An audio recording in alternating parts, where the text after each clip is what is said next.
Pyetja radhës: Asalamu alaikum. Cili është gjykimi për besimtarët që agjerojnë dhe falin namaz, por janë të detyruara të shërbejnë ushqim dhe pije antarëve të familjes së tyre jo besimtar gjatë Ramazanit? Allahu i ruaj. Aleikum assalam wa rahmatullahi wa barakatuh. Tu ka shumë probleme. Problemi i parë është problemi se zakonisht gratë detyrohen me i shërbim me ushqim familjarëve tjerë të cilët nuk agjerojnë, zakonisht. Dhe problemi nuk është e gruaja, por problemi është e burri. Se burri duhet me i sigurue gruas vet që ajo mos më shërbyje atyre të cilët nuk agjerojnë pa arsye shariatike.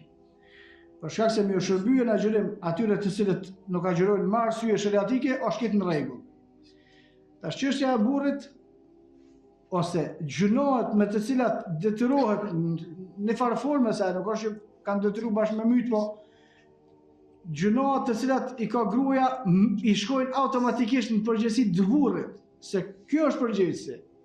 Ky është ai i cili duhet me sigurua këtë grua për mos me rënë mëkat ose mos me detyruar dikush në mëkat. Pra ata themi se inshallah më pak është gjëna për atë që shërben, sa është gjëna për burrin e saj, i cili e lejon në gjë të tillë, wallahu a'lam.